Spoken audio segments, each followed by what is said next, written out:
Hello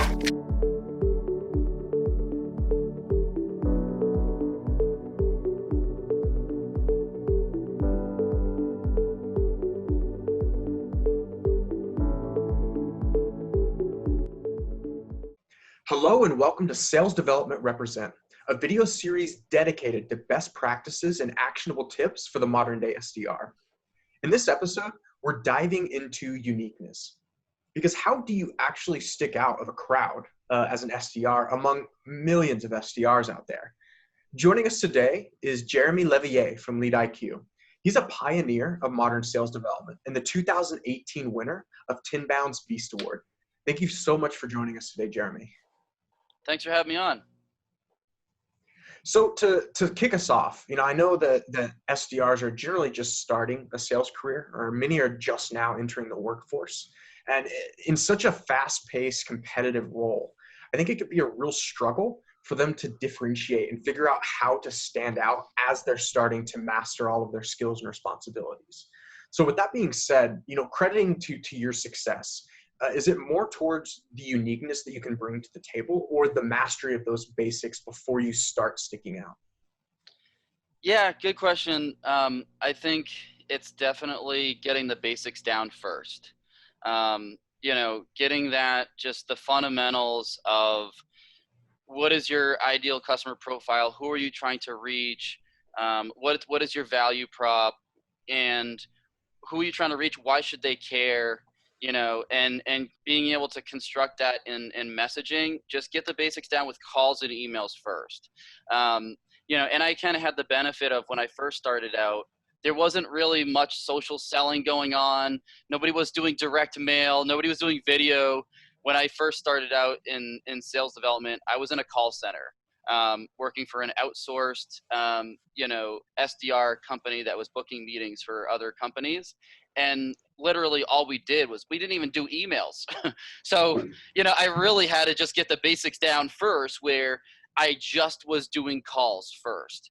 And, and then later down the road, over a year later, I started sending emails. So definitely get the basics down first. Don't get too overwhelmed when you're first start in a new role with, oh, I got to start building my brand. Like, no, get the basics down first. And then once you're in a groove and you're booking some meetings and you're, hitting quota, or at least getting pretty darn close to hitting quota just by doing only calls and emails and just sticking to the basics, then get creative and start thinking out the box. And that'll take it up a notch even further from there.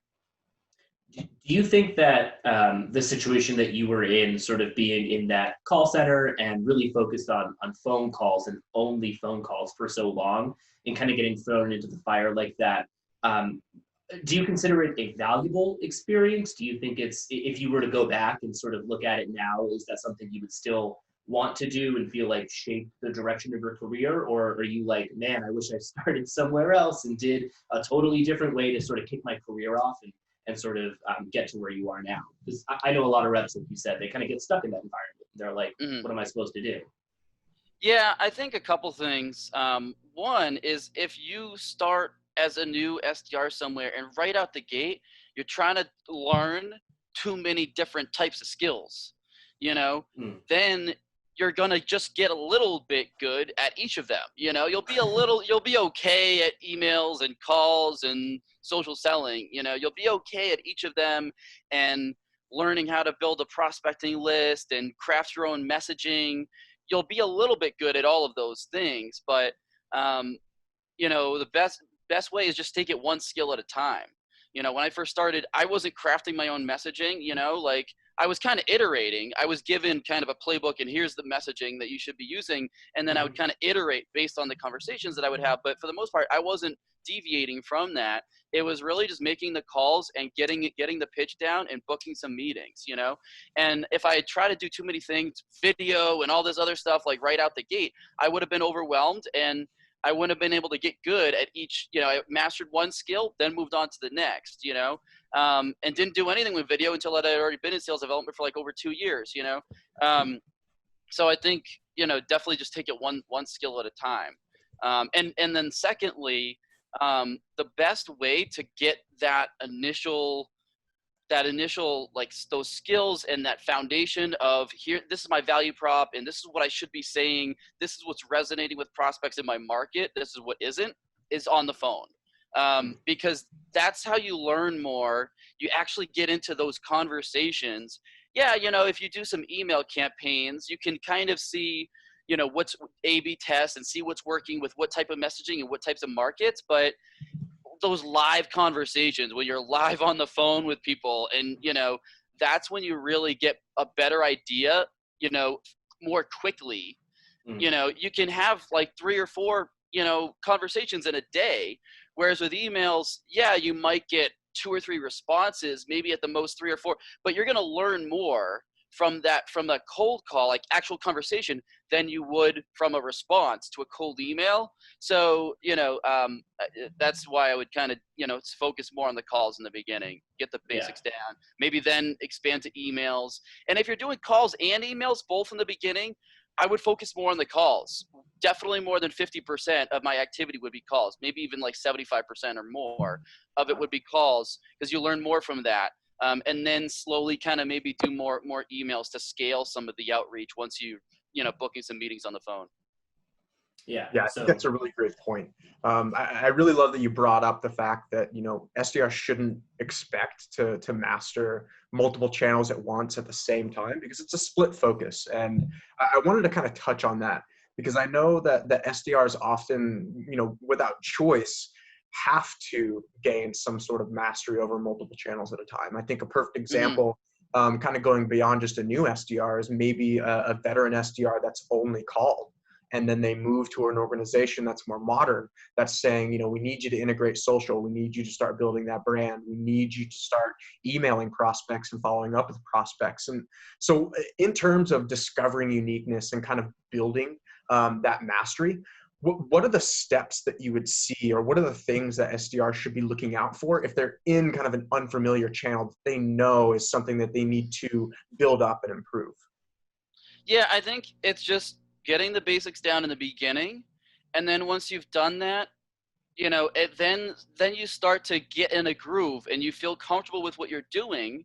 As you do that, then you slowly just start to branch out and try different things, you know, and don't force it. Like, it should kind of just happen naturally, where, you know, like, I mean, you just kind of might try a new opener on the phone at some point, or try a new email subject line. Just take baby steps into trying different things, and then, you know, you iterate. You know, if it doesn't work once, don't just throw it out, you know, and stop using it. Like, you know, try it a bunch of times, and then if it's working, double down on it. If it's not working, then stop using it, and slowly start kind of, you know, thinking out the box with some of the stuff with like, whether it's video or social selling or different email techniques.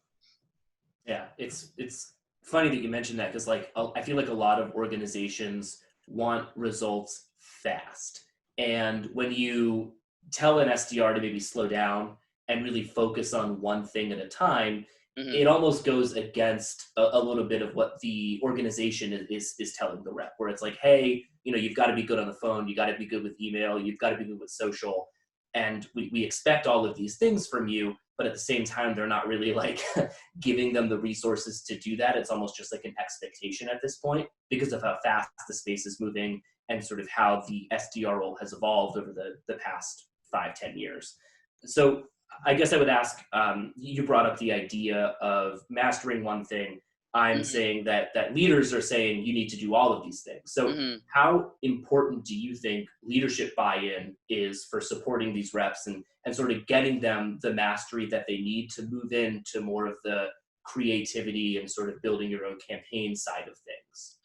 I think it depends on where you're at with your career and what type of role you're interviewing for. You know, people talk about, like, there's progressions in the SDR role, you know, and you know, I know that sales acceleration formula is now, you know, kind of dated and it's a few years old now, but there's a lot of the concepts that are very good, you know, by Mark Roberge. And, you know, he talks about, like, I think there was 6 different steps that they had within the SDR role, like micro promotions, you know, and like there's SDR 1 or SDR 2, SDR or senior SDR. Like, you know, if you're hiring, like, you know, some companies, you know, they might have 2 different roles, you know, or they have one SDR, but they're only hiring, you know, people with like 2+ years experience in the role. I don't think that's as common. I think those are kind of outliers. For the most part, people hiring SDRs, they're hiring kids out of college, or, you know, people out of the restaurant industry or something that were waiters, or, you know, they're in retail. Like that. For the most part, they're kind of, you know, brand new to sales kind of thing, in which, you know, but some cases people are hiring from a more experienced role. I know internally here at LeadIQ, we actually prefer to try to hire somebody with a little bit more experience. So it depends. You know, if you're hiring someone with more experience, then the expectations will be different. You should be able to kind of accelerate them. They're going to start off in a different place. They're going to start off already having more of those skills to immediately come in and start building their brand or doing video. Like when I started at LeadIQ, I started as an SDR at LeadIQ. I wasn't a typical SDR hire. I think that's safe to say. Like, I had already literally over 3 years experience as an SDR at previous companies before I came in here. And I was already like building a brand on LinkedIn before I even started here. Like that's, you know, so that's going to be different expectations. If someone is brand new kid out of college in an SDR role, then the expectations will be differently. And leadership needs to understand that. They need to know what type of person am I hiring? What type of SDR role am I hiring? And adjust the expectations accordingly. They're either hiring somebody more senior, and then in which case have a playbook for that person to be able to execute more advanced techniques. If there's hiring somebody lower, you know, that doesn't have as much experience, have a different playbook for that type of person. And they're going to come in and have to build the basics in the foundation in the beginning. And they shouldn't be expecting that person right out of college to already be building their brand and, you know, sending videos and stuff to people. There should be kind of different expectations for each. And, you know, and if the leadership, if you interview at a company and it's not clear which type of SDR role you're interviewing for, and, you know, if you're interviewing for more senior role and they want you to start doing the basics, then don't go there. You know, if you're interviewing for a initial entry level SDR role and they want you to dive right into the deep end right from the beginning and do all this stuff before you're ready, then don't go there. You know, like it's a matter, you know, be selective. You know, there's a lot of companies out there hiring SDRs, you know, and if you got the skills and you work hard and, you know, then you should be able to just go to a company that, you know, actually has leadership in place with the right type of playbook in place. So going on that point then, talking about leadership, I think you made a good point that, you know, sometimes you're going to hire SDRs with a lot of experience. Sometimes you're going to hire SDRs with little experience, and everyone's going to be doing different stuff, requiring different levels of skill. How much do you think an SDR should put their own faith into deciding that it's time to start being unique and that they've mastered some of the skills? Do you think that should be fully supported by leadership, or is that something that the SDR should kind of process and decide? How do you think an SDR should work within an organization when they're ready to start being unique and they think they've got everything mastered? I think it depends on the company and the environment you're in. Like one of the reasons why I came to LeadIQ is because Brian O'Hara. There already was this culture and environment of being creative and thinking outside the box. When I was still at my last company, Navisite, before I came to LeadIQ, I saw the videos that Ryan was doing, and I saw even before Ryan was at LeadIQ, he did a cold email campaign where they sent music videos. When he was at his previous company, Dine, they sent music videos to 6 enterprise companies, got meetings with 5 out of 6, and 4 of them became customers. And these were 1 minute long, literally music videos, not like somebody is singing a song or playing guitar in front of a vidyard camera, like like production with a band and different shots and stuff. And this was a few years ago. So like there was that culture already there, in which case I just came into it. But then the other side is, if you don't have that culture already there for creativity and thinking outside the box, then you as a rep just have to take it on yourself. And so the example of this, instead of LeadIQ, is when I was at my previous company, when I was at Navisite, there wasn't that culture already there. And I had already mastered the basics, you know, and I was already crushing it doing calls and emails. And then I started doing social selling on my own, without a playbook, without an environment for it, where it was actually kind of frowned upon. I actually got in trouble for a couple of the blog posts that I wrote because they were too edgy and they only wanted stuff like that being done by the marketing team, you know? But I just did it anyways, because like I saw all the different posts that were out there on LinkedIn, and you know, I started doing social selling just kind of on my own. And you know, you just have to sometimes like take that chance and just think, if you know that it's going to work out, like just start putting yourself out there.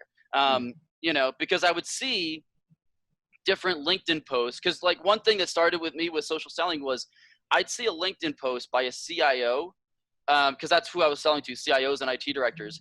And like there was one LinkedIn post in particular. This guy said, "Hey, all vendors out there, read this before calling or emailing me. If you're a vendor that wants to sell to me," and he just listed out all of the technologies that they were using. And he said, you know, our current projects that we're working on is this, this, and this. If you have a technology that can do one of these things, let's talk. If not, don't even bother. Like literally that was his LinkedIn post. And so I reached out to him, you know, and he was, but at the time I was only supposed to work inbound leads, you know, you know, they had to raise their hand. It had to be a white paper download or something like, so I actually kind of got in trouble for, I was told, "Hey, we only want you working on those marketing MQLs, you know, because marketing is spending all this money on generating those MQLs. So if you're just going to you're just going to go rogue and just go on your own and just prospect on LinkedIn." But I saw that, like, I saw this person posted that on LinkedIn. That is raising his hand, you know, and I was able to connect the dots between his post and then what our products did and how it could help. I booked a meeting with like a 5,000 employee company, and meanwhile, these people that were just downloading white papers, then I would call them up and I was like, "Hey, yeah, so you downloaded white paper?" Like, "No, I didn't." Click. And I was getting hung up on, you know, they're like, "Oh, we don't know what you're talking about." Or they downloaded the white paper, but they're not remotely interested. They're not the right fit. They're not a decision maker, you know? So I kind of went on my own, you know, doing some of that stuff, and, you know, kind of got in trouble. So you kind of just have to take a chance. And then just like, if you get in trouble, like whatever. But I ended up booking at least 4 or 5 extra meetings every month from social selling and just kind of social listening, seeing different posts on LinkedIn or finding different decision makers on LinkedIn who didn't come in through an MQL. And so in the beginning, I got yelled at, I got in trouble. But then, you know, a couple months later, my manager was like, "Oh, wait a minute. Whoa. Oh, okay. Let's rethink about this here. Because Jeremy is like doing way better than everybody else. What is he doing?" And then, you know, then they kind of adjusted the playbook and they supported me. The other thing that I was doing that was a little bit different was they wanted me making 90 calls a day. There was usually the 90 or I think even 100 calls a day. But I started seeing the value of a more strategic, instead of just 100 calls, just banging the phones without doing much thought or strategy behind it, just blindly just dialing the phone, just the numbers that were in Salesforce and just using InsideSales.com, clicking call, logging my call like a robot. I started doing a little bit more research on LinkedIn on the accounts and strategically targeting the right people at those accounts. So lower volume now. And I also was doing social selling and email in addition to calls. So now I was only making like 40 to 60 dials a day instead of the 90 to 100 that my manager wanted me to make. So I got in trouble again. My manager was like, "No, you got to make 90 to 100 calls a day, you know, cracking the whip." But then, you know, so at first he was yelling at me, but then he saw the results that I was doing, you know, and he saw, "Oh, wait a minute, 40 to 60, less is actually more. Jeremy is doing 40 to 60 dials. that are like way more quality dials than simply the quantity. And he was like, oh, wow, okay, all right, yeah, let's support him in this. So sometimes you just have to take a chance. Yeah. If you just kind of know that a different approach might work better. Yeah, got to break a few eggs to make an omelet. That's the adage, right? You Yep. seems like you broke quite a few eggs at your Yep. previous company. Yep. But hey, the omelet probably tasted pretty good. So, I mean, you're talking about some of the small things that you were able to do, really understanding like, oh, social selling might be something that really helps me out. Whereas, I don't know, maybe a colleague of yours would take a look at something like that and go like, social selling, like not my jam. You got to kind of figure out what works for you, what doesn't work for you. And you mentioned Ryan earlier, and something that he has brought up multiple times that I think is great is the idea of a talent audit within your company. If you don't have like the necessary resources or management that isn't really fully bought into the idea of some of the more out of the box ideas, you probably have employees within your company that can draw, make music, do something out of the ordinary to get attention. So my question for you then is sort of like, how did you find your niche when it comes to being creative and sticking out, and where your ideas come from, and sort of how someone might be able to emulate that or do something of the same sort at their company? Yeah, so I mean, I think part of it is, yeah, you can kind of do that talent audit, and if you have people at your company that, you know, you can kind of piggyback on their skills, and you know, if whether it's in music or comedy, you know, if they have certain skills, you can collaborate and make some videos and make some content with them. But at the same time, a lot of the videos that I've done and sent to prospects that have done really well is when I'm playing the guitar and singing. I have a terrible singing voice, and I have terrible guitar skills. Oh no, you're great. You're great. I don't even know. My guitar's right over there. I don't even know. It's not even my guitar. It's my fiance's guitar. I don't even know how to hold it. I'm holding it the wrong way. I'm strumming it the wrong way. But I think that actually does that increases the reply rates because it's less polished. You know, it's less rehearsed. It's more candid and off the cuff. So that kind of, you know, it's more real and authentic that way. So I think my advice would be don't try to overthink it and be like, ooh, like if I'm going to do this, I'm not going to do comedy unless I'm actually funny, or I'm not going to play the guitar unless I actually know how. Don't worry about it. Just do it, you know? Just try different things, and don't worry if you look stupid. Like some people will do videos, and you know, I've seen some people on our team will turn on Vidyard and they'll like do 3 or 4, even 5 different takes. I'm like, dude, you're taking way too much time. One take, that's it. Like that one take where you messed up and like stuttered a bunch of times or stammered on your words, that's probably going to get a higher reply rate because they see that it's real, it's authentic, it's not rehearsed. You know, like even make fun of yourself. If halfway through you're like, oh man, I totally messed that up. What I actually meant was blah, blah, blah. Like just go with it, you know? So that's, you know, what my advice would be is just try different things, but then also don't like, you can try like to do things that are unique to you and find your own kind of voice and, you know, use your own personality or like different skills that you have, but also try to make it about the prospect as well. You know, a lot of the personalization stuff that I do, what if I email a prospect or, you know, say something in an email or send a GIF or GIF or whatever, or send a video, it's more so about them, you know, than me. I'll kind of find something about them and kind of personalize it that way. And that'll give me more ideas of how I can be creative instead of looking at myself. What skills do I have? Like kind of, you know, personalize it based on that person that I'm reaching out to, make it more about them. You're about to start a war in the comments about GIF versus GIF. Oh boy. I'm scared. You know, Jeremy, I think what you just said really speaks to the idea of experimentation and testing with SDRs, because you mentioned how, you know, you took more of a strategic approach instead of just banging through with a comfortable process that your company had given you. And that's a risk that you have to take. Things might not work.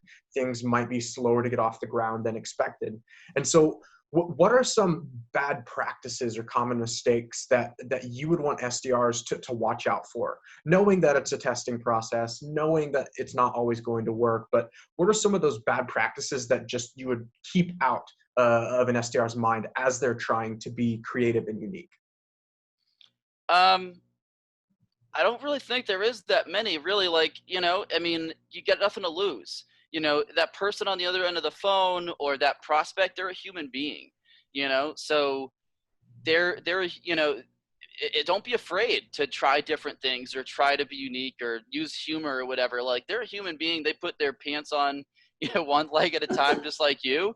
So I think the biggest thing that, like, people would probably mess up, the biggest mistake is by not trying different things and being too normal. One of the biggest tips that I have is look in your spam folder from time to time, and on occasion, look in your spam folder and look at the emails that go there. Compare that with the emails that are in your regular inbox, and you'll see that in the emails in your spam folder, they're much more formulaic. They all look the same. Mm-hmm. And not only do they, there's two things that really stand out the most. One is they look formulaic, they all look the same, but two is they're much more salesy.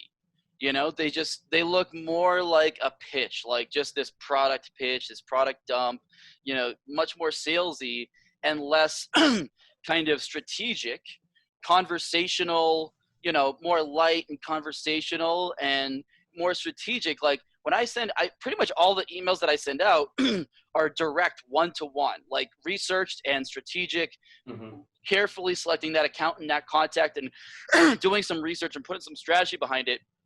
Whereas in my spam folder, you can tell a mile away that email was sent to a list of 1,000 people. So just don't be afraid to kind of just try different things to stand out, so you're not going in the spam folder. Yeah, I a couple of quick points on that. I think it might have actually been your post, but I started doing the same thing. I think you posted about it on LinkedIn, and I was like, I will go through my spam folder and see sort of what messages are in there. And it is a treasure trove of wall of shame emails. Yep. We started creating something internally where we have like an intranet, and we have a whole list of emails of basically what not to do. So a new rep, when they get onboarded, they can take a look at this and be like, okay, I don't do this. Like you said, I don't follow this formula. I don't make it look like it's a one-to-many kind of email. And I think that's a really valuable thing for people to take away. The other point I wanted to make is you clearly haven't seen my pants putting on machine, because I put on pants very differently than everyone else. So. I'm not touching that one. Yeah, I think you made a lot of really great points, because what the spam folder is showing you a piece of the world that is going on in email or in calling, or sometimes in social when you're looking at the bad messages from social. And that's how really strategies work. You implement it, everyone around you reacts to it, and then over time it becomes more or less effective. We always hear about channels dying, cold calling is dead, cold emailing is dead. But I think what you just said there, Jeremy, is the reality. Like, things aren't dead. There's just an equal amount of bad and good, and you have to see where you stand as an SDR. Because if you look at the spam folder and you look, or those messages look like your emails, like, that there's a problem. Oops. If you look at your inbox and you're like, oh man, all of these great strategies that I've never seen before, then that there's room to improve. Yep. So to kind of cap things off, what are the top tips that you would give a newer or maybe emerging SDR that's getting the basics down, getting a rhythm, and is really trying to sprout out on any channel? Yeah, so one thing, just to kind of elaborate on the other point that I was, you answer your other question, like, too, like, things to avoid when you're trying to be creative and stuff. Just don't do anything like that's going to get you fired. Be willing to get out of get creative, think outside the box, but just within reason. Like, as long as you're not doing anything that is just like really inappropriate, like, then just don't do that. And also targeting.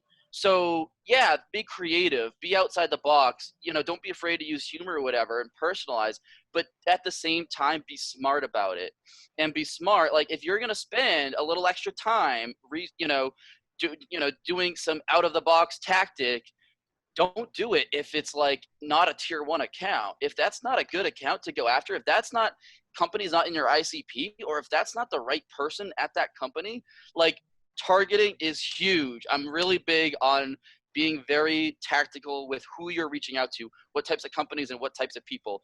Don't bother wasting all this time doing all this crazy stuff on the wrong people.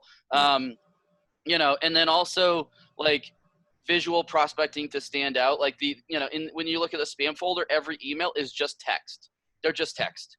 So literally 90% of the emails that I send to people have either a GIF or GIF or a video or a screenshot. A screenshot where I have a Google Drive folder, we internally, so it's shared among all of our team of all these screenshots where customers, will say great things about us, and they're broken into different buckets. So some of them are based on different competitors that we have. If they chose us over XYZ competitor, then those are in different buckets, or, if there was different parts of the product, that there's a screenshot about different ones of them. So screenshots, videos, GIFs, 90% of my emails have at least one of those things. So that's going to stand out more, not going to go to spam, because I look at my spam folder, none of those emails have a GIF or a screenshot or a video. They're all just text. But then, also to answer your other question about like, what's just, any other just tips about getting started in the role. Again, I'm going to go back to the phone. Really just master the phone first, get comfortable on the phone.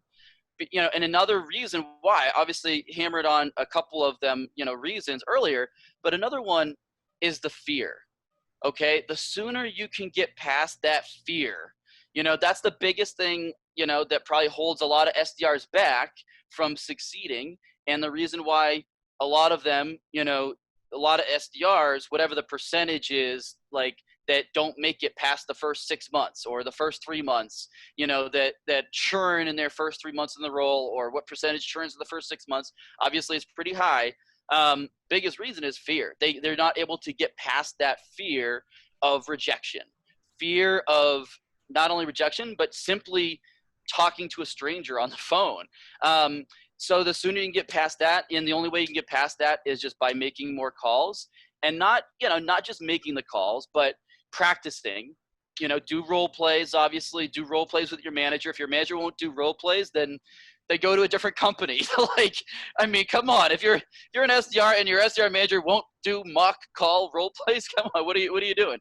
Like, so practice and just work on that pitch, understand the customer, your buyer, practice the value props, figure out like who you trying to reach and why do they care, the basics. Who am I calling and why do they care? And just practice those cold calls, do some practice, and then get on the phone and make as many as you can to get better, and eliminate that fear as soon as you can, so you're not afraid of the phone, and then you can move on to other channels.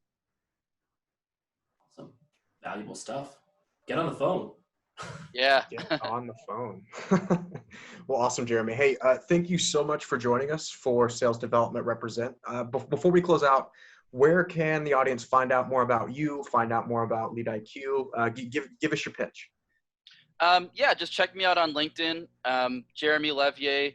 Obviously, the last name, you're like, whoa, what is that? How the heck do you spell that? Like, you don't have to know how to spell it. If you just type into LinkedIn, search, Jeremy, and then you just put like L-E-V, like by the time you get to the V, you'll just see the guy with the flamingo suit. And then you can connect with me on there. And if you're an SDR, you probably need a prospecting tool to help find prospects and get contact info. So that's what LeadIQ does. So check us out. Awesome. Well, cool, Jeremy. Thank you so much for joining us. Yeah, no problem. Thanks for having me. Appreciate it. Thanks, guys.